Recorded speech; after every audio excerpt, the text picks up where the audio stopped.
soal transportasi ini adalah hal yang menentukan, yang penting di dalam konteks visi Indonesia Emas. Nah, bagaimana Anda memaknai soal sektor transportasi ini dalam konteks mewujudkan visi Indonesia Emas ini? Untuk Indonesia Emas itu kita harus memiliki yang namanya transportasi berkualitas. Apa itu pengertiannya? Apa artinya? Artinya kalau dia itu pelabuhan, dia berfungsi dan memang mengangkut manusia, bukan pelabuhan yang mangkrak, ya. Atau nanti Priok atau Suharaca, kita harus menjadi hub. Kita bukan feeder dari negara lain.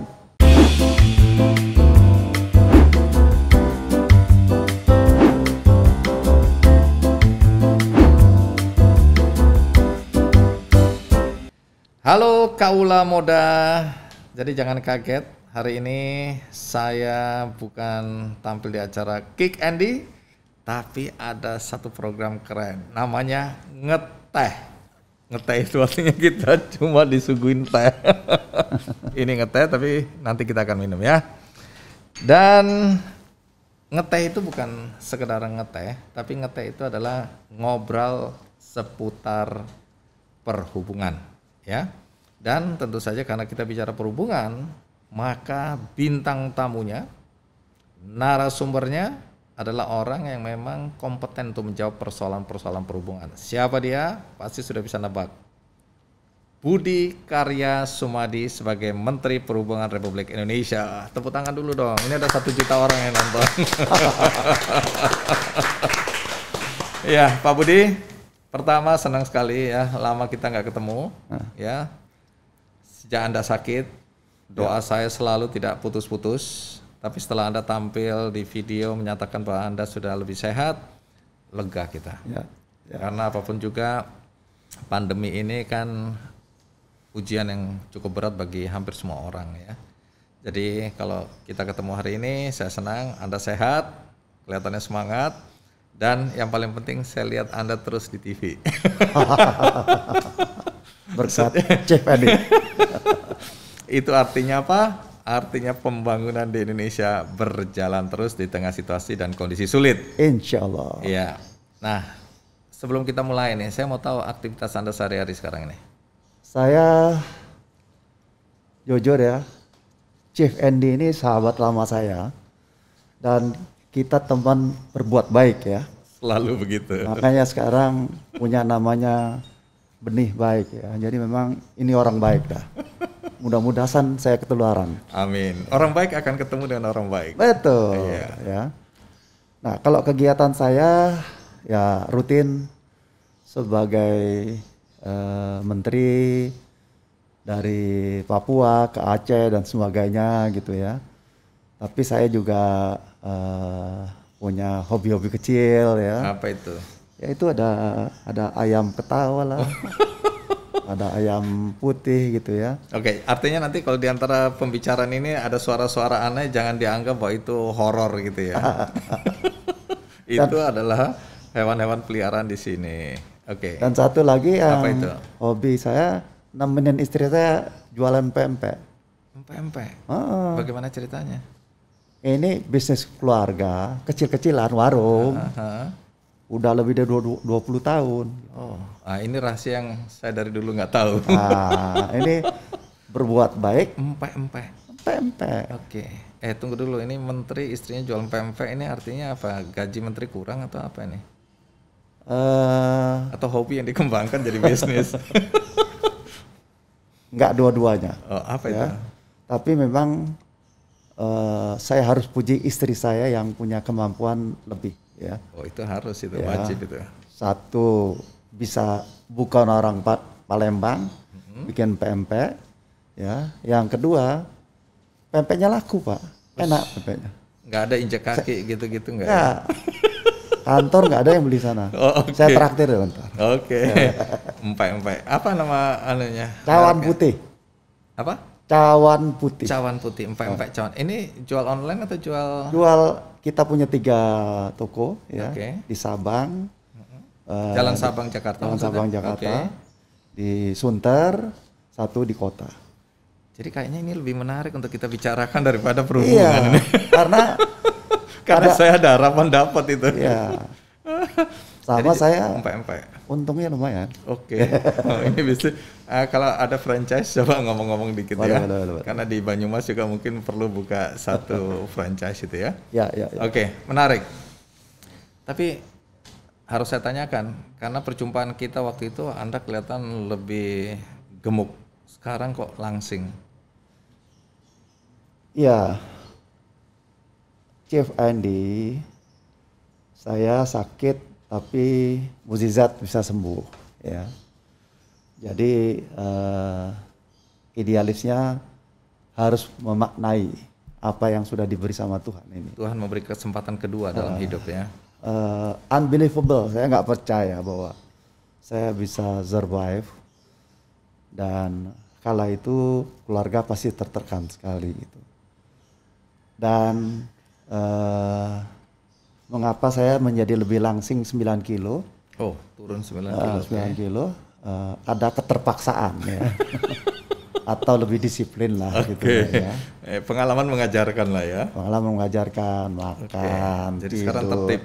olahraga, pura-puranya jadi bodybuilder gitu. Ya, dibikin gitu-gitulah. Ya. Baik, jadi positifnya itulah ya. Itu ya. Tapi di satu sisi pelajaran bahwa ya, hidup itu harus lebih tertib, disiplin. Dan kita itu bukan siapa-siapa. Bukan siapa-siapa. Artinya kapan Tuhan mau panggil, dia akan panggil. Ya. Jangan take it for granted bahwa hidup kita akan panjang selama-lamanya dan seterusnya. Jadi Anda belajar dari kasus ini ya. Oke, terima kasih dan senangnya Anda masih mengabdi untuk bangsa ini. Ya. Siap. Ada kekhawatiran waktu itu, aduh Pak Budi ini masih bisa lagi melanjutkan atau tidak. Tapi faktanya hari ini kita lihat di televisi terutama saya lihat Anda ada di berbagai kesempatan ketika Presiden meresmikan infrastruktur transportasi. Nah, Pak Budi sebagai teman dan juga saya yakin banyak orang itu mulai bertanya-tanya. Ini kan di tengah pandemi gini orang dulu ya berpikir bahwa ini akan berhenti nih pembangunan, terutama infrastruktur transportasi. Ini pasti akan berhenti. Tahu-tahu kita kaget, dari waktu ke waktu tahu-tahu bandara diresmikan, jalan tol A, jalan tol B di Kalimantan, di mana-mana. Ini orang nggak masuk akal. Jadi apa yang bisa Anda cerita apa di balik ini sehingga semua ini bisa berjalan di tengah situasi sulit seperti sekarang? Jadi memang unbelievable. Kami juga sangat bertanya-tanya dengan leadership Pak Jokowi. Jadi semua orang lockdown, Pak Presiden membuat suatu langkah-langkah yang tidak mematikan yang namanya ekonomi. Tetapi kalau bicara kesehatan is a must, harus. Yeah. Maka kami 1-2 bulan agak bertanya-tanya. Tapi setelah itu kami enjoy sekali melaksanakan itu. Seperti saat di Senayan beliau menyatakan filosofi api. Api itu bisa membahayakan, membakar rumah kita. Tapi api juga bisa membuat suatu pabrik dan sebagainya gitu. Membuat kehidupan ya. Membuat kehidupan dan sebagainya gitu. Pandemi memang demikian gitu. Artinya di tengah-tengah pandemi ini, walaupun tusi saya bukan soal kesehatan, tetapi kami intensif melakukan vaksinasi. Intensif melakukan koordinasi tentang itu. Tapi bicara mengenai program yang direncanakan oleh Kementerian Perhubungan, tidak boleh lalai. Satu persatu proyek kita kontrol. Dan dengan cara daring ini, blessing, kita bisa kontrol lebih detail. Yang tadinya kita tidak tahu, coba kalian foto. Coba kalian foto dari aerial. Dan itu bisa dibuktikan. Dan dalam waktu bersamaan bisa mengontrol banyak proyek yang sedang berjalan ya. Kalau dulu kan secara fisik kita harus datang, pulang, pergi. Sekarang dari teknologi, dengan menggunakan teknologi kita bisa langsung melihat iya. semua project yang makanya ini selesai selesai. Iya, iya. Jadi kalau boleh dibilang ya, selama pandemi ini kalau dalam catatan Anda, tantangan yang kita hadapi dalam upaya untuk membuat proyek-proyek ini bisa berjalan serentak dan kemudian selesai itu apa aja? Ya, satu memang karena wilayah kita jauh, panjang ya. Penerbangan 7 jam itu sepanjang Eropa. Itu menjangkau Jayapura dan menjangkau Aceh itu jauh. Sehingga memang itu menjadi kendali. Hambatan yang kedua anggaran. Karena kami harus rela dan saya tidak komplain sedikit pun tentang anggaran saya dipotong untuk COVID. Dan yang ketiga ya tentunya dengan adanya COVID kita terbatas untuk melakukan itu. Tapi itu juga kita lakukan. Semua kita handle. Jangkauan. Yang tadinya saya tidak pernah mengadakan rapat koordinasi se-Indonesia, KSOP, saya lakukan. Hari ini ya. Hari itu juga, saya mau nanti jam 10 malam saya seluruh KSOP kumpul. Saya akan ngomong soal keberhasilan di Maroke atau keburukan di satu titik tertentu. Bisa lakukan itu. Ya. Dan jalan, Pak. Jadi anytime saya bisa video call. Ya, video call. Kamu lagi ngapain? Lagi di mana? Jadi kemarin ada satu kak bandara yang rada nyeleneh gitu. Langsung video call. Jadi apa yang disampaikan api yang bermakna itu ada di sini. Anda rasakan juga ya. Jadi kalau mau dibilang dari sisi lain tentu pandemi ini menimbulkan dampak ya, baik ekonomi kesehatan, tapi di lain sisi ini membuat efisiensi dalam bekerja ya. Jadi bisa kita kontrol dengan teknologi. Nah kalau bicara mengenai visi Indonesia Emas, ini kan orang pertama tolong jelaskan mengenai visi Indonesia Emas ya. Di lain kesempatan orang menganggap bahwa soal transportasi ini adalah hal yang menentukan, yang penting di dalam konteks visi Indonesia Emas. Nah, bagaimana Anda memaknai soal sektor transportasi ini dalam konteks mewujudkan visi Indonesia Emas ini? Jadi kita punya 2 program seiring yang berkaitan dengan transportasi. Untuk Indonesia Emas itu kita harus memiliki yang namanya transportasi berkualitas. Apa itu pengertiannya? Apa artinya? Artinya kalau dia itu pelabuhan, dia berfungsi dan memang mengangkut manusia, bukan pelabuhan yang mangkrak, ya. Atau nanti Priok atau Suaraca. Kita harus menjadi hub. Kita bukan feeder dari negara lain. Selama ini kita dimanfaatkan ya? Dimanfaatkan. Oke. Ya. Jadi kita sudah lakukan penyatuan dari Pelindo. Kita sudah nyatakan bahwa kita harus menjadi hub. Jawa ini menjadi hub. Semua barang-barang seluruh Indonesia masuk sini. Bukan ke negara lain. Jadi apa untungnya buat Indonesia? Ekonominya pasti baik. Satu, secara perputaran uang itu terjadi di sini, transaksinya. Yang kedua, ongkosnya lebih murah. Dan yang kita lebih cepat. Jadi ada hal yang sepele katakanlah. Transportasi itu harus membuat lebih cepat, lebih murah, dan lebih mudah. Lebih cepat, lebih murah, dan lebih mudah. Itu inti dari transportasi. Inti esensinya. Iya. Bahkan saya katakan kepada teman-teman saya, yang melakukan itu kan operator. Dan itu KPI-nya mereka. KPI dari Pelindo, KPI dari AP1, AP2, itu adalah KPI kita semuanya. Kalau mereka berhasil, berarti angka rank logistik kita itu naik. Kita ikut. Kita bukan sekedar regulator, tetapi kita harus build in dengan semua itu. Nah, oleh karenanya transportasinya mesti berkualitas. Kerjasama antara swasta dan ini dekat sekali. Jadi saya sering berdiskusi apa yang kamu butuhkan. Saya sarankan demikian. Kalau kalian berhadapan dengan negara lain. Satu lagi yang penting adalah SDM-nya. Apa itu soal SDM, apa yang menjadi fokus pemerintah? Improvement daripada SDM-nya. Ya. Kita punya sekolah SDM. SDM yang berpikir tentang logistik katakanlah. Kalau dia itu hanya berpikir tentang aku orang laut gitu. Selesai itu barang.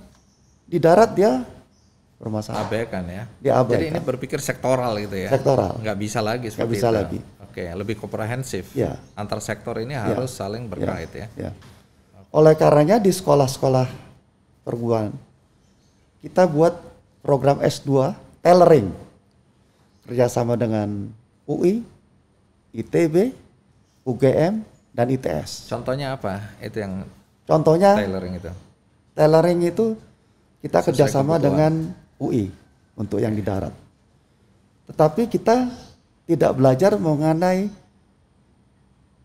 MBA secara umum, tetapi bagaimana praktek logistik yang Lebih harus spesifik. spesifik. Oh, oke.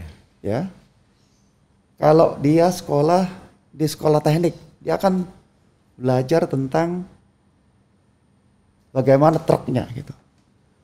Tapi dengan ini kita bisa membuat silabus yang lebih baik. Bahkan kita buat ini double degree. Kita kerjasamakan dengan universitas terkemuka di Eropa, diantaranya Leeds University. Makanya dua hal yang namanya transportasi berkualitas dan SDM yang bermutu harus kita siapkan. Secara internal, promotion from within oke, ya. Tetapi kami memilih orang-orang yang terbaik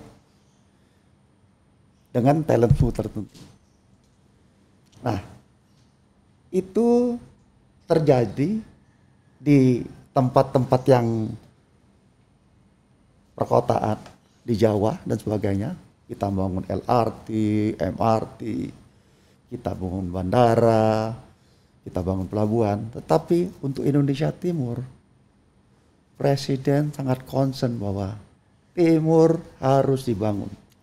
Kebetulan saya ini kan besar di Papua, jadi begitu lihat pembangunan infrastruktur transportasi di Papua yang masif, ya. Bahkan terakhir yang di media sosial viral itu adalah bagaimana link ya dari satu tempat ke satu tempat, bahkan dari Kepala Burung ini bisa sampai perbatasan Merauke itu sudah ada sambung menyambungnya. Di satu sisi kan ya kalau subjektif, saya senang sekali karena Papua selama ini aksesnya berat sekali ya, harus mahal karena harus naik pesawat dan lain-lain. Nah, tapi kan banyak orang bertanya-tanya ini pemerintah ini nggak masuk akal. Membangun infrastruktur masif dan mahal tentu, menyerap APBN yang luar biasa besarnya. Sementara penduduk di sana kan sedikit. Jadi nggak, kalau hitung-hitungan ekonomisnya itu nggak nutup gitu loh. Nah, bagaimana Anda menjelaskan soal ini? Satu tentu dasar negara kita ya, keadilan bagi seluruh rakyat Indonesia. Rakyat Indonesia itu ada di mana-mana. Dan juga ada di Ambon, ada di Papua, ada di NTT dan sebagainya. Yang kedua, rasanya apa yang difikirkan bahwa masa depan Indonesia itu di Indonesia bagian timur. Kenapa begitu? Begitu indahnya, begitu banyak potensinya, sehingga kita harus mendevelop secara fisik dan secara mental kita semuanya. Harus itu kita lakukan. Saya punya contoh kecil. Dulu kita katakan yang namanya beras itu monopolinya orang Jakarta. Monopoli Jawa. Sekarang Merauke itu menjadi lumbung beras yang sudah dirintis kira-kira 5-6 tahun. Seluruh Papua itu sekarang di cover oleh Merauke. kebutuhan berasnya. Ya, Chief Andi tahu entrepreneurnya itu local person, tentara. Dia ngangkut setiap 2 minggu 60 kontainer keliling Papua, supply ke NTT. Nah, jadi kita sebenarnya ceritanya bukan soal cerita privat saja.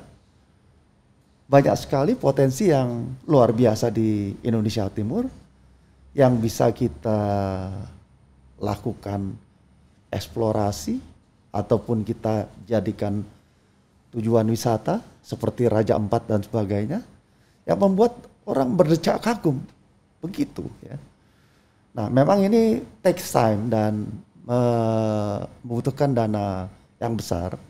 Tapi saya pikir apa yang sudah diputuskan Presiden untuk membangun Papua, Maluku, Maluku Utara, NTT, Indonesia bagian timur itu harus dilakukan secara masif dan konsisten. Saat ini Kementerian Perhubungan itu membangun 4 bandara di Papua itu. Ada di Ewer, ya, belum yang di kecil-kecil. Ada di Nabire, ada di Monokwari, ada di Pakpak. Tujuannya? Tujuan adalah konektivitas dari tempat-tempat itu menjadi baik. Kalau di satu tempat ada potensi katakanlah membuat pupuk, dia menjadi penjual pupuk di Indonesia bagian timur yang selama ini didapat dari Indonesia bagian barat. Ya kalau dilihat dari perspektif politik ya, banyak orang bilang memang kalau mau populer ya Pak Jokowi bangun aja di daerah-daerah di mana masyarakatnya banyak ya, pasti populer. Kalau di sana katakanlah mau voting apapun juga pasti sedikit jumlahnya, tapi toh Pak Jokowi konsisten membangun transportasi atau infrastruktur transportasi di sana. Tapi dampaknya apa buat masyarakat di sana nantinya dengan adanya jalan tol yang dibangun sedemikian masifnya ya? Apa yang diharapkan dengan adanya infrastruktur transportasi seperti itu? Ya, inilah yang namanya konektivitas. Ada yang namanya konektivitas laut. Kami membangun tol laut. Jaringan yang kita buat itu sekarang udah 34 jaringan. Dari Surabaya ke beberapa titik. 34. Jadi sudah kayak benang banyak sekali. Ada yang sampai Papua, ada yang sampai Merauke, ada yang sampai Morotai dan sebagainya. Yang dilakukan secara intensif, kita berikan subsidi dan mengangkut barang-barang dari barat ke timur dan sekarang mulai dari timur ke barat. Lalu kita hubungkan juga yang namanya barang-barang dari Timika, dari Moroko ke puncak-puncak ketinggian dengan pesawat. Kita lakukan itu. Nah, kalau kita membangun jalan, artinya adalah kita mencari satu jalan yang lebih murah untuk logistik ini jalan. Kalau keterhubungan itu terjadi, maka secara tidak langsung, secara ekonomi orang itu bisa punya kemampuan. Contoh, dulu beras di Merauke 200 gak laku. Sekarang udah sampai dengan Jawa 9.000. Ya, ikan juga gitu. Apalagi orang yang di pedalaman. Mereka yang tadinya bertani padi atau melakukan ternak sapi, sapinya kalau dijual nggak laku, dengan ada lintasan-lintasan ini, mereka ada suatu sosialisasi. Punya akses ya secara ekonomi ya, ekonomi. Ke pasar yang dengan harga yang lebih baik ya. Oke, jadi artinya diharapkan dengan adanya dibuka jalan-jalan tol seperti itu, maka ekonomi akan tumbuh ya. Karena orang kan selalu berpikir jangka pendek hari ini. Mereka nggak bisa melihat jangka panjang bahwa dengan adanya akses tadi, ini bisa menjadi akses ekonomi juga bagi masyarakat ya. Jadi mungkin itu yang membuat pemerintah sekarang tetap gencar menjalankan pembangunan di berbagai sektor. Nah, Anda kan pernah ngomong nih atau sampaikan di publik tentang merdeka bertransportasi. Orang jadi bingung nih apa maksudnya nih. Jadi coba jelaskan maksud Anda dengan istilah merdeka bertransportasi. Karena ada merdeka belajar misalnya, itu mungkin sudah lebih dikenal. Tapi merdeka bertransportasi itu persisnya apa ya? Ini adalah satu filosofi Bapak Presiden ya, untuk melakukan transformasi secara lebih partisipatif dan masyarakat dapat menggunakan itu semua dengan mudah. Artinya ada satu antar moda. Satu orang mau berangkat dari kampung lamanya Chef Andi BSD katakanlah. Dia mau ke Purwokerto. Ini contoh nyata ini kelihatan. Contoh nyata ya. Oke. Dia tidak perlu melakukan perencanaan yang complicated. Soal transportasi. Jadi ada antar modanya, kereta apinya, bahkan ojeknya atau sampai ke titik itu. Dulu tidak terjadi. Memang terjadi suatu disruption. Sekarang orang pinter. Apalagi nanti kalau di Purwokerto sudah ada satu tempat kelompok yang punya potensi ekonomi. Dari BSD langsung ke Benih Baik. Ya. Nah, kemerdekaan inilah yang harus kita banggakan. Dan ini adalah satu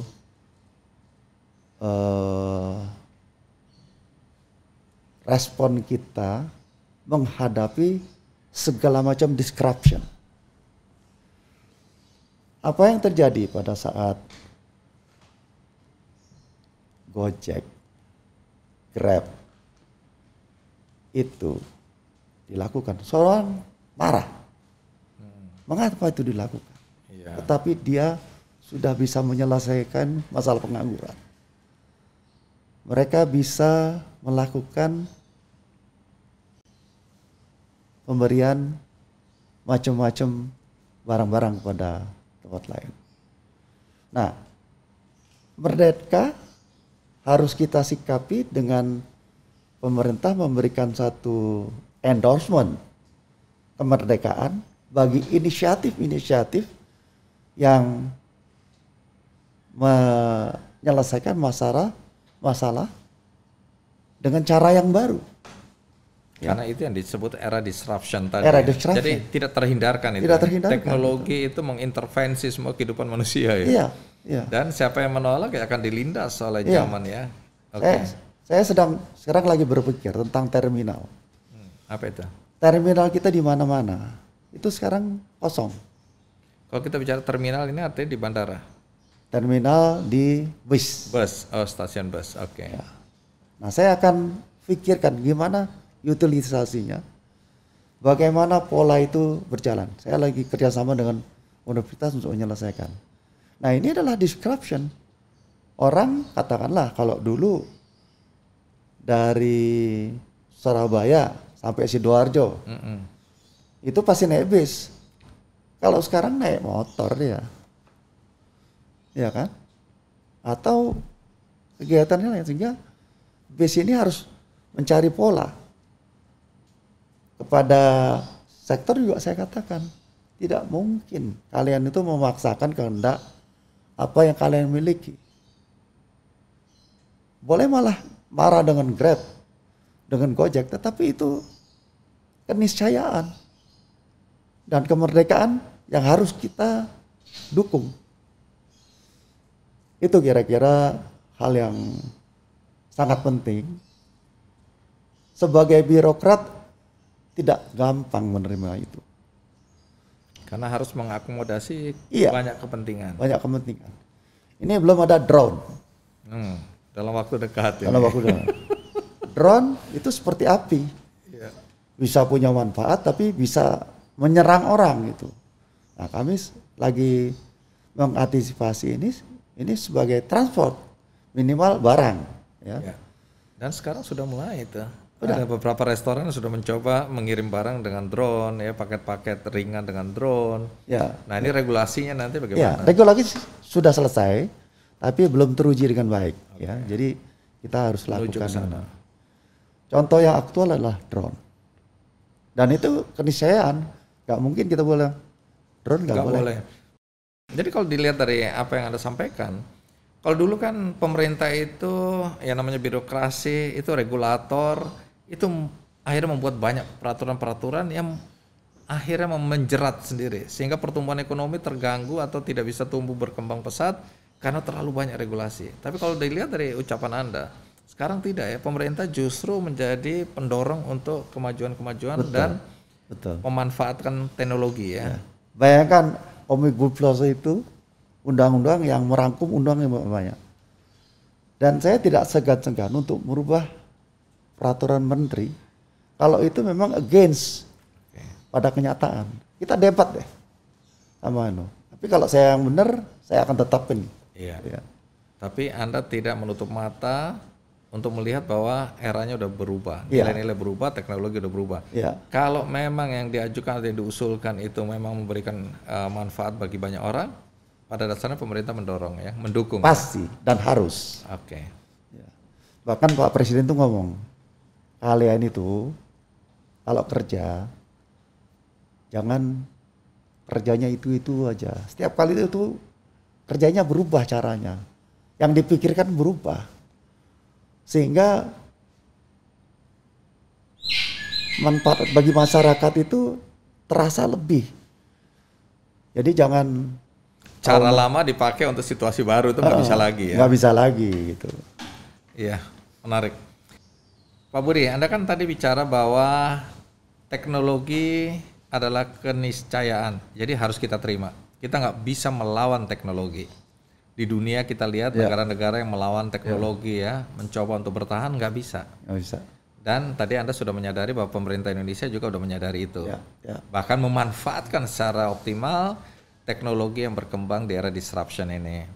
Nah, dalam konteks teknologi tadi, ini kan kita bicara teknologinya udah begitu majunya ya, dengan teknologi digital. Presiden dalam berbagai kesempatan juga mendorong agar kita masuk pada revolusi 4.0, sekarang bahkan sudah 5.0 dan seterusnya. Nah, dalam konteks itu bagaimana Kementerian Perhubungan ya mengantisipasi dan memanfaatkan perkembangan teknologi dalam konteks ini adalah teknologi digital. Jadi dua hal. Pertama, tentu kita bicara mengenai sistem. Ya, sistemnya itu lebih advance. Ya. Contoh yang sederhana aja, yang Chief Andi lihat, kereta listrik yang sehari-hari jalan itu. Itu dulu headway-nya 15 menit satu kereta. Sekarang setiap 3 menit. Wow. Jadi ada satu revolusi teknologi tertentu yang kita lakukan gitu ya. MRT, LRT sekarang sudah bisa dijalankan tanpa masinis. Okay. Dan itu sudah mulai bisa dilakukan oleh kita sendiri. Inka sudah melakukan di yang nanti LRT yang akan dibuat itu tanpa masinis. Dan kita udah menguasai teknologinya. Udah menguasai. Okay. Ya, jadi yang kedua adalah ya tentu kendaraannya sendiri. Ya. Satu, tidak dipungkiri bahwa kita menggunakan teknologi yang sudah dibuat oleh negara-negara maju. Apa itu kereta api, kapal, mobil, pesawat. Tetapi kita juga ada keinginan untuk membuat terobosan-terobosan. Sebagai contoh, kereta api. Kereta api itu kan biasanya nggak bisa mesti ada rel. Sekarang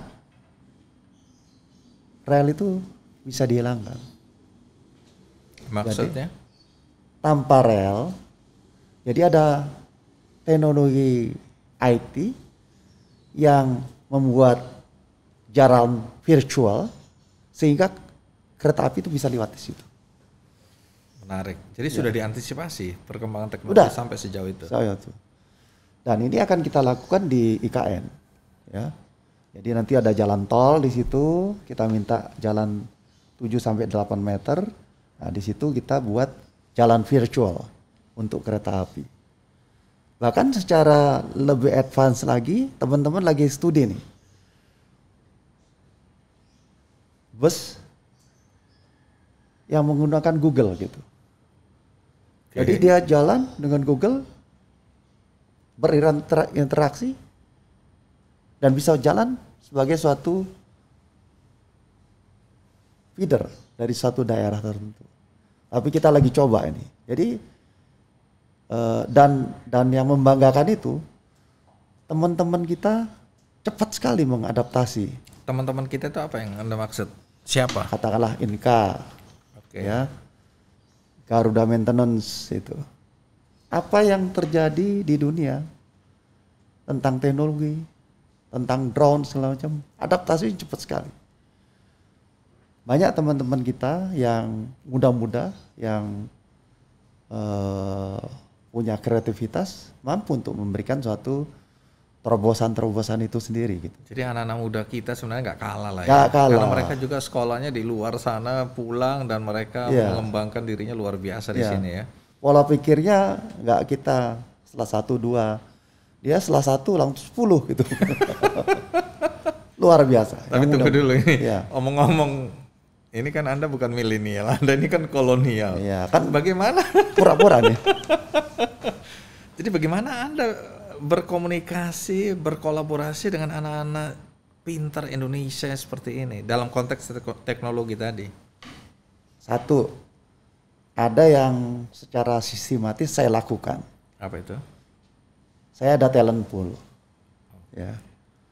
Jadi orang-orang pintar itu dikumpulin. Orang-orang pintar ini bukan dukun lah ya. Ya. Soalnya saya ini duta. Sedikit. Orang pintar itu biasanya minum itu. Oke. Jadi Anda bikin pool mempertemukan anak-anak muda. Ini pasti anak-anak muda deh. Anak-anak muda. Yang pintar-pintar ini ya. Oke. Terus? Nah, terus dia menjadi asisten-asisten atasannya gitu. Oke. Terus juga pengangkatan itu nggak urut kacang lagi Pak. Yang pinter langsung kita kasih. Iya, zaman dulu kita nggak enak hati itu. Nggak enak hati. Yang udah beda 1 tahun aja.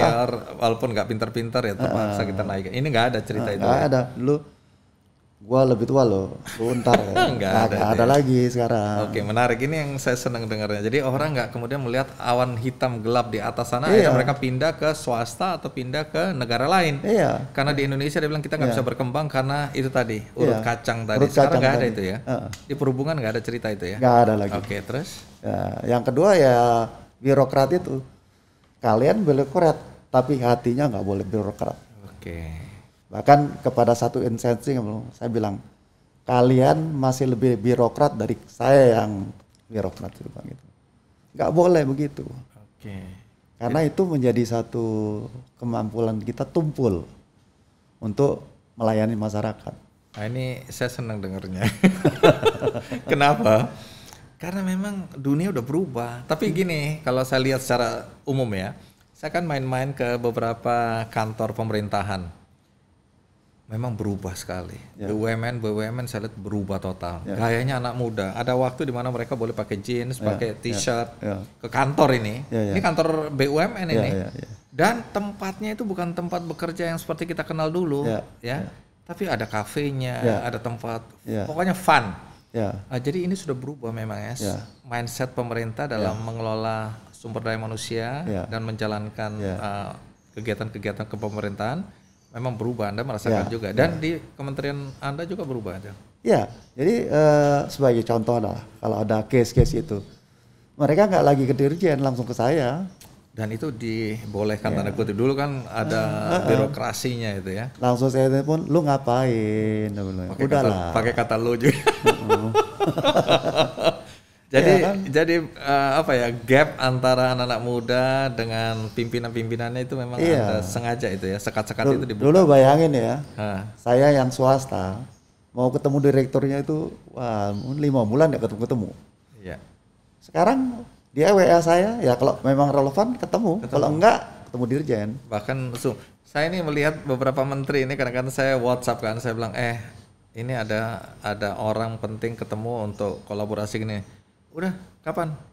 Sekarang ini aja deh, aku pas kosong, Zoom. Iya. Langsung buka, aku bilang, cepat sekali nih. Dulu kan, wah tunggu dulu ya, ini wah macam-macam protokolnya. Karena justru itu yang jadi breakthrough kan. Jadi breakthrough. Jadi terobosan. Yang selama ini kita nungguin dari anak buah nggak dapat, dia kasih ide. Nah kalau itu gabungin aja gitu. Oke, menarik. Jadi ini sekarang cermin dari pemerintahan udah membuka diri, masuknya ide-ide kreatif, anak-anak muda, nggak ada lagi gap, ya. Dan ini menyenangkan nih cerita ini. Nah dalam konteks teknologi, ya sekarang kalau kita lihat di dunia ini paling heboh adalah mobil listrik, ya. Selain memang satelit-satelit itu, tapi mobil listrik ini kan semua udah keniscayaan juga, dan kita sebenarnya sudah memulai. Tapi bagaimana pemerintah dalam hal ini Kementerian Perhubungan menyiapkan regulasi? Bahkan ada kemudian yang bilang bahwa nanti ini kita nggak usah nyetir sendiri, kita diam aja gini, otomatis mobilnya menuju ke tempat di mana kita ingin menuju gitu ya. Nah bagaimana soal kesiapan pemerintah di sini dalam hal ini Kementerian Perhubungan? Secara fundamental sudah ada perpres untuk percepatan penggunaan kendaraan listrik. Oke, pemerintah mendorong. Sudah dibuat. Oke. Ya, artinya Pak Luhut selaku koordinator menugaskan semua sektor sesuai bidangnya. Saya diminta membuat roadmap daripada penggunaan kendaraan listrik. Ya. Boleh dapat bocoran gambarannya seperti apa? Ya, roadmap itu adalah satu, katakanlah bagaimana industri itu datang ke sini, bagaimana itu diproduksi, kapan produksi dalam negeri listrik itu bisa di sini, bagaimana titik-titik charging itu dilakukan, bagaimana ini kan kayak telur sama ayam antara mobil listrik dengan jumlah charging, antara daya beli masyarakat untuk menggunakan angkutan umum sama harga mobil listrik yang mahal, ya. Nah, apa yang kami lakukan? Ya pertama kami kasih contoh lah. Jadi kalau Chief Andy lihat ada mobil RI35 itu mobil dinas saya. Itu listrik? Listrik. Kami eselon 1 pakai mobil listrik semuanya. Oh, semua eselon 1 sekarang mobil listrik? Kami leasing, ya, kami leasing. Oke. Menarik, artinya ada kesadaran, bukan cuma kesadaran untuk mempersiapkan, tapi sudah dijalankan. Ya, sudah jalanin gitu.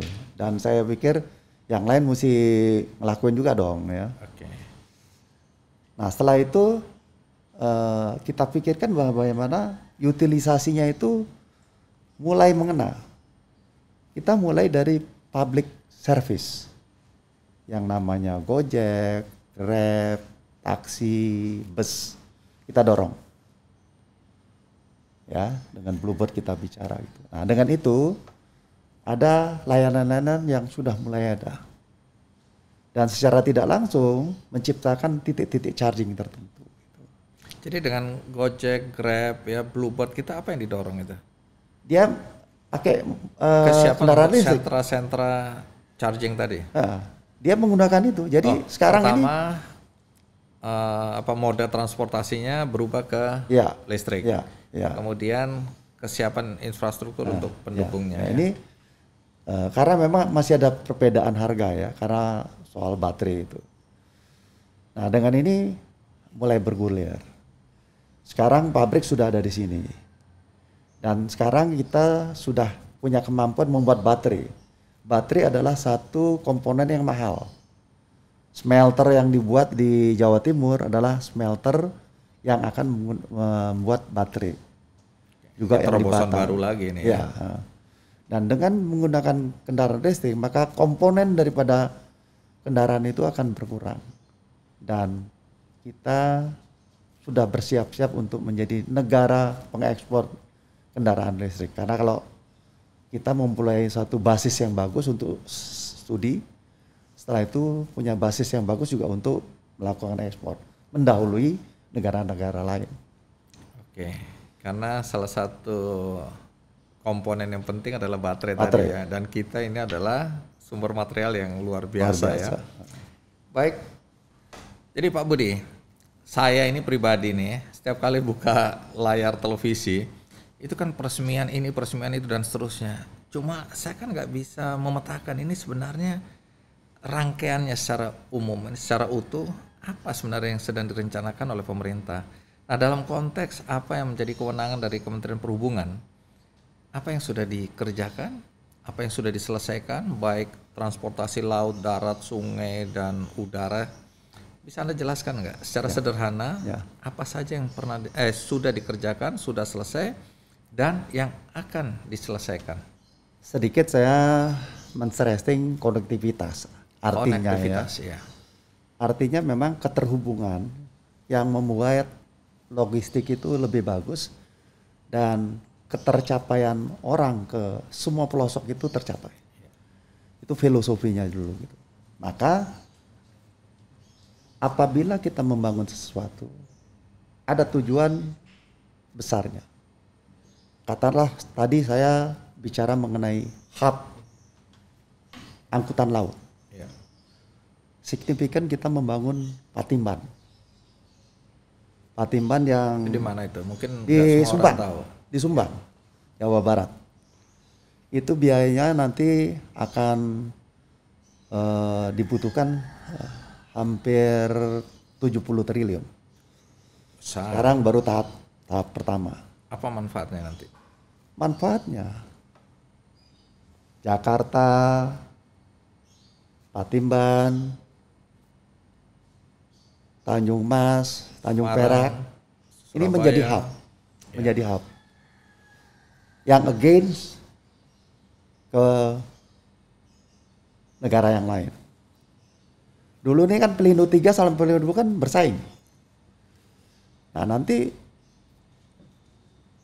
kapal-kapal besar itu bisa bersandar di Priok, bisa di Patimban, bisa di Tanjung Mas, bisa di sini.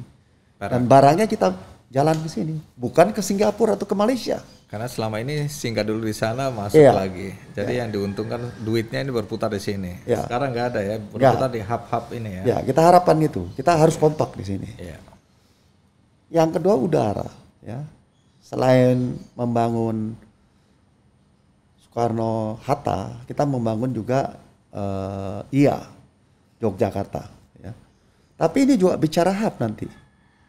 Kita sudah kerjasama dengan pihak-pihak internasional operator.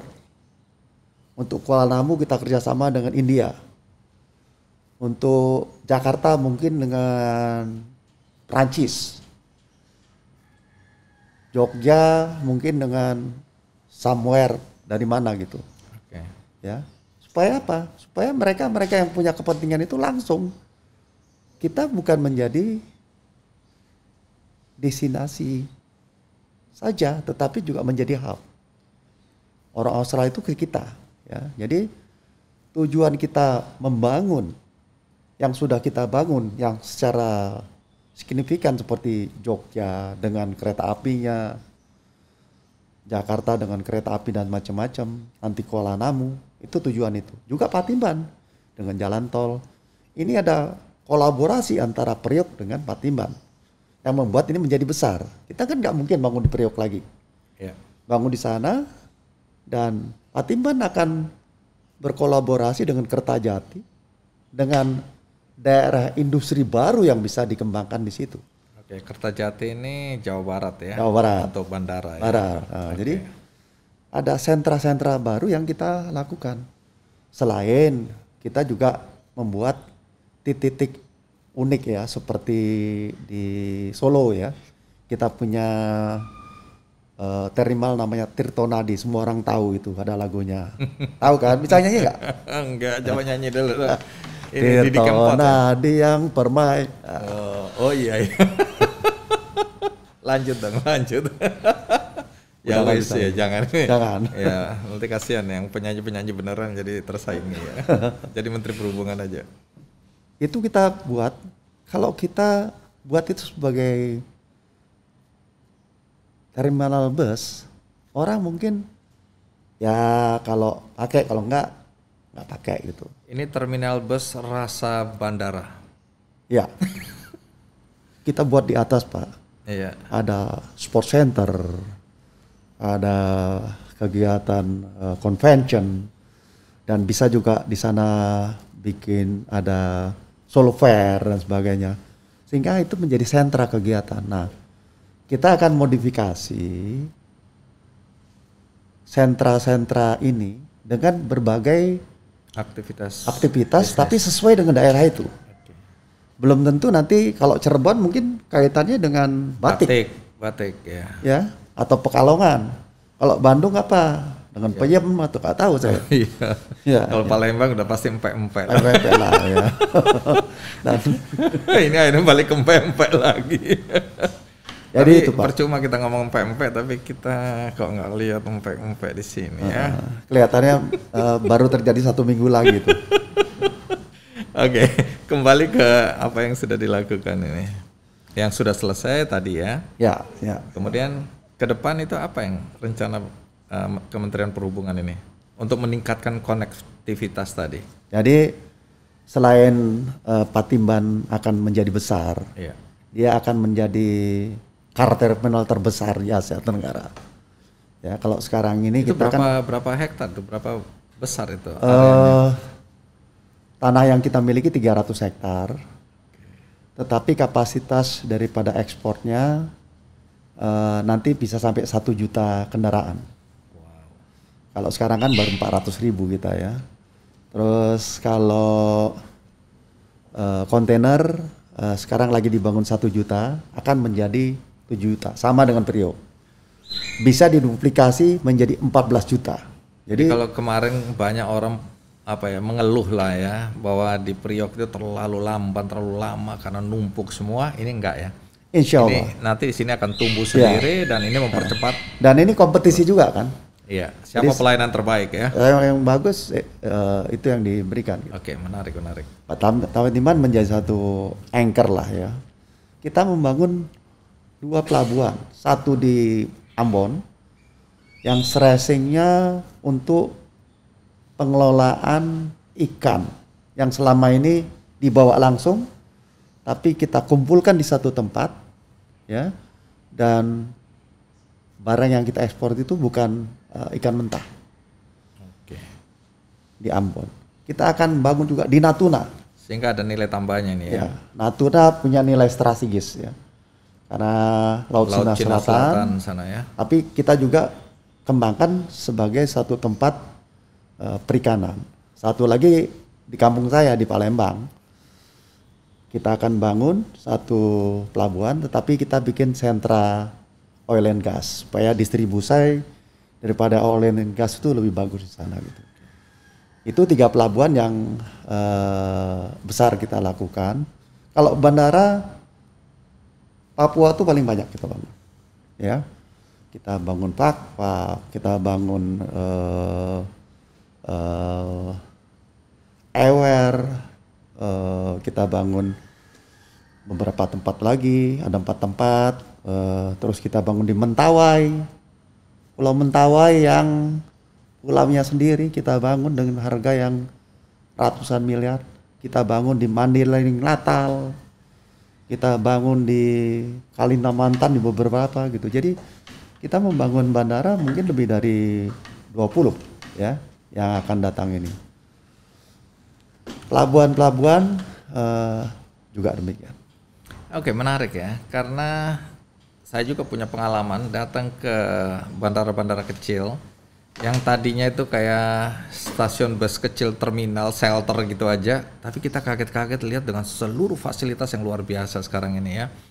Terutama di bawah teman-teman AP1, AP2, saya lihat pertumbuhannya luar biasa. Saya baru dapat laporan, bukan laporan lah, informasi dari teman-teman AP1 ya yang cerita soal Mandalika. Ini jadi sentra menarik sekali. Setelah saya kemarin diundang juga untuk lihat Kupang kan berubah sekali ya. Nah, ini yang membuat orang jadi optimistis bahwa sektor transportasi ya ini memberikan pelayanan yang lebih lagi ketimbang dulu. Dulu kita kan kayaknya sengsara dari satu titik ke satu titik itu sengsara sekali ya. Apakah itu mau naik bus, naik kereta api, naik pesawat, itu kayaknya menderita. Udah bayar menderita. Tapi hari ini misalnya ya, karena saya tinggal di Banyumas hari ini, saya punya banyak akses untuk menuju ke kampung di rumah saya sekarang ini. Satu kemarin kan Anda baru buka itu Bandara Panglima Sudirman di Banjarnegara. Sebenarnya sebelumnya saya udah punya di Cilacap. Cilacap mau kita lakukan. Nah, terima kasih karena itu juga cuma 1 jam dari rumah saya. ATR 72 bisa benar. Nah, terus kemudian ini lewat tol udah pasti saya sekarang diuntungkan. Lewat kereta api nyaman sekali, 5 jam sampai nggak terasa. Karena ya situasinya, kondisinya nyaman, stasiunnya bagus, bersih dan seterusnya. Dan nanti kan ada akses masuk tol, jadi tol kita selatan. Itu akan lewat itu di Aji Barang sana kan. Artinya sekarang ini tadi Anda bilang kemerdekaan bertransportasi itu saya jujur aja saya udah rasakan. Sekarang mau pilih apa aja bisa saya dan tidak usah takut. Kenapa nggak usah takut? Lewat tol nyaman, bandara aman, terus kemudian naik kereta tenang. Nah, apakah ini nanti ini target Anda di Kementerian Perhubungan, kapan orang-orang bisa mendapatkan kenikmatan merdeka bertransportasi seperti yang saya sudah rasakan? Ya, saya pikir ya ini harus konsisten dilakukan. Ya, satu yang mesti diingat bahwa tidak mungkin koceknya pemerintah saja yang mendanai itu. Maka di tengah ketatnya fiskal, kita explore kerjasama dengan swasta di Labuan Bajo, di Tirtonadi, ya, di Patimban, nanti ada proving ground dan sebagainya gitu. Apa artinya? Artinya memang rasa yang Chief Andi rasakan ini ya diekspresikan sehingga pergerakan itu ada. Kalau pergerakan itu ada, maka nilai visibilitas daripada prasarana transportasi akan menjadi baik juga, gitu. Maka baru saya membangun di Labuan Bajo 5 wisata. Di Toba kita bangun, di Mandalika kita bangun, Jogja. Bangun apa itu? Bangun apa? Kalau di Toba kita membangun dermaga yang cantik, gitu. Kita terbayangkan di sana ada satu dermaga yang cantik, kapalnya juga kita bangunkan sehingga kalau ke Toba mereka berubah dengan suatu pola yang lebih berbudaya dan lebih berkeselamatan. Masyarakat di sana ya. Services ya. Dan ini kita sudah lakukan. Kita spending banyak sekali gitu ya. Di Jogja pasti adanya bandara, kereta bandara cuma 45 menit dari Jogja. Jadi kalau ke Jogja nggak usah jalan darat, ya. Lewat yang baru aja ini. Yang baru dan lewat kereta api. Kereta apinya headway-nya 15 menit atau 30 menit saya nggak tahu. Terus Mandalika bandaranya baru, jalannya kita baru. Gilimas kita bangun. Jadi nanti cruise bisa mendarat di sana. Jadi kala nanti ada Superbike, cruise mendarat di sana. Dan untuk yang jadi wisatawan langsung bisa mendarat situ, terus kemudian bisa langsung. Dan untuk orang Indonesia kita siapin kapal-kapal pelni untuk menampung mereka gitu. Menuju ke sana. Labuan Bajo luar biasa, mesti ke sana. Indah sekali dan kita membangun pelabuhan baru, kita bangun bandara baru juga di Sulawesi Utara. Baru kita akan bicara mengenai 10 Bali baru yang akan kita bangun. Sebagai tujuan wisata. Ya. Baik, dari semua yang sudah dilakukan dan yang akan dilakukan selesai, Anda sendiri sebagai Menteri Perhubungan apa harapan Anda sebenarnya? Harapan saya bahwa kita itu meloncat, ya, tingkat logistik nasional, para wisatanya meningkat tinggi dan sebagainya. Tapi saya sekarang ini makin optimis loh. Kenapa optimistis? Di tengah-tengah kita pandemi, kita bisa menyelesaikan pandemi dengan bagus, mengalahkan negara yang selama ini merasa lebih baik dari kita. Ini membangkitkan rasa optimistis ya? Betul. Sekarang kalau bicara, kita mesti equal, nggak bisa lagi. Kita bukan siapa, kita negara besar dan bisa menyelesaikan itu. Dan kita menyelesaikan dan proyeknya juga selesai, Pak. Jadi kita benar-benar dilecup. Dan saya sama-sama teman-teman, tolong kebanggaan itu ada di hati Anda bahwa bukan kita terima gaji cukup. Kebanggaan agar prasarana transportasi yang baik itu ada. Kamu bisa tunjukin sama cucu kalian, itu yang buat eyang tuh nanti. Dulu. Ya. Nah kebanggaan itu tuh nggak ada harganya gitu. Iya. Nah ini yang kita selalu bangkitkan dengan teman-teman. Saya rasa kita optimis bisa bangkit dan insya Allah Indonesia Emas bisa tercapai. Amin. Terakhir, di tengah situasi pandemi ini kan tetap saja kita harus mengantisipasi, ya. Pasti semua punya kontribusi untuk menurunkan, meredusir, ya, penularan virus, ya. Lalu apa yang dilakukan oleh Kementerian Perhubungan? Karena apapun juga cerita kan kita lihat bagaimana pergerakan orang per orang, ya, melalui transportasi ini. Apa yang dilakukan oleh Kementerian Perhubungan untuk meredusir atau mencegah penularan virus COVID-19 ini? Pertama vaksin mau datang, kami siapin antar modanya seperti apa agar sampai ke titik itu. Kita siapin dulu bahwa yang menjalankan operatornya sudah dibekalin. Itu yang pertama dulu. Yang kedua, kami punya dua peran, sebagai regulator dan sebagai operator juga, ya, di beberapa tempat. Tetapi yang namanya operator BUMN itu adalah sahabat kita yang tidak pernah kita pisah. Kita sama-sama mengelolanya itu. Selaku regulator, kita dari minggu ke minggu membahas ini dengan Pak Menko, Pak Luhut dan Pak Erlangga. Dan setiap hari Senin ujian sama Presiden. Ya. Oke. Ditanya, ini, ya. Ada apa? Apa usulnya? Ya tentu dua Menko ini yang menjadi koordinator. Kita sebelumnya sudah mulai. Ya. Itu, ya. Jadi kita itu sudah nggak ada hari Sabtu Minggu. Jadi kalau Sabtu Minggu itu jadwalnya sama Menko, karena hari Senin dengan Presiden. Ya. Ya. Jadi yang namanya regulasi itu kita bahas secara detail. Bagaimana dulu darurat menjadi PPKM, apa ya variabel yang diturunkan, apa yang dinaikkan, itu berantem dulu lah. Artinya diskusinya ketat gitu ya. Nah ini satu leadership yang baik dari Pak Presiden yang setiap hari Senin mengumpulkan kita, sehingga secara regulasi praktis ada suatu keseragaman. Dan Pak Presiden membagi tugas. Dikala Delta masuk, memang dicurigai katanya dari laut. Ya. Terus Pak Presiden tunjuk, Menteri Perhubungan sekarang jaga perbatasan laut, darat, dan udara.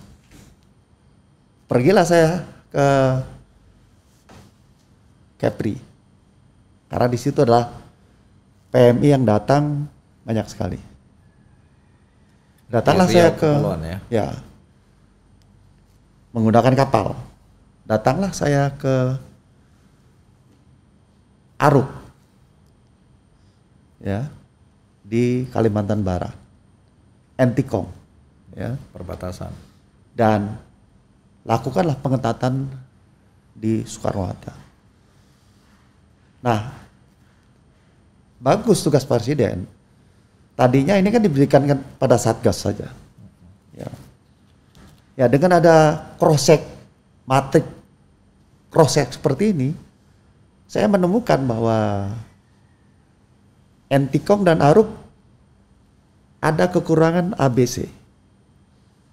Kita sampaikan dalam rapat. Di Kepri juga gitu, Soekarno-Hatta juga gitu. Yang ada artis melarikan diri. lari dari itu. 1 bulan yang lalu saya udah tahu. Oke. Presiden keras menegur itu. Ya. Ya, dan sekarang relatif bagus itu. Jadi kerjasama antara kita tuh oke banget. Tapi sebagai operator, saya mantan dirut AP2 waktu pertama kali PCR dilakukan di Soekarno-Hatta. Kita punya 100 PCR, yang datang 700. Ya, kelabakan lah gitu ya. Langsung kita rubah. Kerjasama, udah dalam waktu sekian lama harus berlaku begini. Kereta listrik, 1 hari itu biasanya 1,2 juta orang yang bergerak itu. Tapi kita minutes, mulai dari 200.000. Kita tekan terus 200.000. Nah sekarang udah naik sampai ke 400.000. Tapi mungkin orang juga sudah mulai bisa bekerja tidak ke kantor kali ya. Nah di sini kita sudah gunakan Peduli Lindungi. Apa yang kita evaluasi? Sinyalnya nggak beres nih. Ada Peduli Lindungi mesti dilakukan. Jadi ya peran kita tidak terbatas pada Sebagai regulator. regulator saja. Dan Pak Presiden bilang, ini daerah-daerah aglomerasi terjadi gap antara Jakarta dengan Bogor, antara Jogja dengan Bantul, antara Solo dengan Wonogiri. Kami kumpulin teman-teman. Kita sudah melakukan satu vaksinasi, tim Kementerian Perhubungan udah lebih 500.000. Ya, melakukan itu juga supaya mereka juga ada rasa kebersamaan dengan tim-tim yang lain gitu. Dan TNI Polri memang keren. Kami selalu kerjasama dengan TNI Polri di semua titik. Dan ini akan kita teruskan terus. Oke, menarik sekali ya. Paling tidak hari ini saya belajar banyak dan juga saya mulai tahu banyak. Ya, tadinya sok tahu aja. Jadi banyak sekali orang yang memang mengkritisi ya apa yang menjadi kebijakan pemerintah. Karena mungkin mereka tidak tahu visi misinya secara komprehensif ya, visi misi besarnya, sehingga mereka melihat parsial. Tapi hari ini kan Anda bisa menjelaskan apa rencana pemerintah, apa yang sudah dilakukan ya, manfaatnya apa bagi masyarakat, bagi negara juga ya. Bagaimana kita melihat bahwa pertumbuhan ekonomi di Indonesia ini kan harus juga melihat apa yang terjadi di negara-negara lain. Jadi kita bukan memikirkan diri kita sendiri, tapi bagaimana kita bisa berkompetisi dengan negara-negara lain di dunia. Jadi mudah-mudahan kaula moda, jadi bukan muda ini, kaula moda itu bisa mendapatkan gambaran yang lebih utuh tadi dari perbincangan kami di acara Ngeteh, ngobrol seputar perhubungan dengan Menteri Perhubungan Pak Budi Karya Sumadi ya, yang hari ini meluangkan waktu di acara podcastnya ya. Ingat ini bukan acara KKND, ini acara yang spesial banget, yaitu sebenarnya podcastnya ini milik dari Pak Menteri. Jadi agak aneh, harusnya kan Anda yang wawancara saya ini ya. Nanti satu kali. Ini acara apa sih sebenarnya? Ngeteh, masa saya diundang ke sini justru disuruh wawancara yang tuan rumah. Ini ada yang nggak benar ini. Jangan-jangan yang punya rumah malas sebenarnya. Betul. Betul. Oke, Pak Budi. Ya.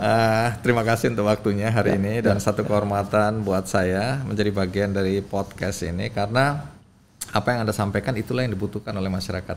Banyak orang yang tidak tahu tapi hari ini mudah-mudahan kaula moda ya atau siapapun yang mendengarkan podcast ini bisa mendapatkan pemahaman yang lebih utuh dari apa yang direncanakan pemerintah dalam hal ini Kementerian Perhubungan. Jadi kalau kita bicara kan ada pesan buat masyarakat luas ya di akhir acara ini. Ya, kaula moda ya dan masyarakat, Chief Andi ini adalah sahabat baik saya yang selalu berbuat baik. Saya menjadikan inspirasi apa yang beliau lakukan. Kalau apa yang kami lakukan di perhubungan ini kira-kira hatinya sama dengan apa yang dilakukan oleh Chief Andi. Bahwa kebaikan itu adalah satu top of mind yang harus kita lakukan. Jadi dikala kita bertugas, tugas itu tidak selalu enak ya. Kalau top of mind kita ingin berbuat baik sama orang, kita melakukan suatu, membuat regulasi, membuat diskusi, kalau top of mind kita itu baik, insya Allah apa yang kita lakukan itu menjadi baik. Dan ingat, Presiden punya cita-cita Indonesia Emas. Tanpa kebaikan-kebaikan kita semuanya, termasuk kaula moda, itulah yang menjadi modal kita. Apa yang dilakukan Chief Andi di Purwokerto adalah suatu pengorbanan, ya, pengorbanan yang memberikan contoh kepada kita yang ada di kota. Kita harus menoleh ke desa, menoleh ke timur, agar kita menjadi satu yang memiliki kekuatan menyongsong Indonesia Emas.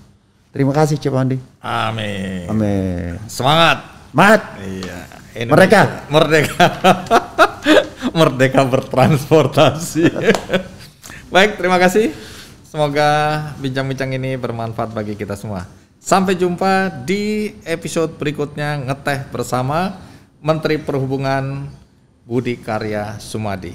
Sampai jumpa.